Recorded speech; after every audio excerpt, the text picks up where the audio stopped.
उधर रखो। Hello everyone, welcome to my channel. आप देख रहे हैं नीलम की रेसिपी और मैं हूं नीलम। तो मैं फिर से लेके आई हूं आपके लिए लवली सा सैलड डेकोरेशन हमेशा की तरह। और मैं चाहती हूं कि मैं हमेशा आपको लवली लवली और बिल्कुल नया सा सैलड डेकोरेशन बताऊं। तो आज फिर से मैंने एक नया डेकोरेशन लेके अब मैं आई हूँ आपके सामने। तो चलिए डेकोरेशन स्टार्ट करते हूँ, लेकिन पहले उसे कटिंग कर लेते हैं। और मैंने सारे जो जितने भी वेजिटेबल है जो पॉसिबल हो सके मैंने कट करना दिखाया आपको। तो चलिए एंजॉय कीजिए मेरे पूरे वीडियोस को। लेकिन पहले मैं उन लोगों से मिल लूँ जो फर्स्ट टाइम मेरे चैनल पे आए हैं। तो प्लीज़ सब्सक्राइब कर लीजिए आप लोग मेरे चैनल को, और जो मेरा बेल आइकन है वो उसे हिट कर दीजिएगा ताकि मेरे जो वीडियोस है उसके लवली लवली नोटिफिकेशन आपको मिलती रहे, नहीं तो आप उसे मिस कर देंगे। और वीडियो अगर आपको अच्छी लगे तो इसको लाइक करना है, फ्रेंड के साथ शेयर करना है, और कमेंट में बताना बिल्कुल नहीं भूलिएगा कि आपको मेरे डेकोरेशन कैसे लगते हैं। और अगर आपको कोई और आइडियाज़ आ रहे हो तो आप वो भी मेरे साथ शेयर कर सकते हैं। तो चलिए बस कटिंग मेरा एंजॉय करते रहिए मैंने किस तरह कट किया है, और डेकोरेशन को भी देखते रहिए स्टेप बाय स्टेप। तो चलिए वीडियो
मसाला डेकोरेशन बन के बिल्कुल तैयार है। आप देख सकते हैं कितना अच्छा लग रहा है, कितना यूनिक लग रहा है, क्योंकि विंटर होने वाला है ख़त्म, तो कैरेट जो है उसका भी सीज़न होने वाला है ख़त्म।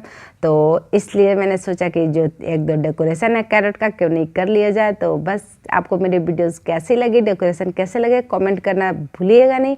और अगर अच्छी लगी होगी तो इसको लाइक कीजिएगा, फ्रेंड के साथ शेयर कीजिएगा, और मेरे चैनल को सब्सक्राइब करना बिल्कुल नहीं भूलिएगा। तो चलिए किसी नए वीडियो के साथ फिर मिलते हैं, तब तक के लिए बाय।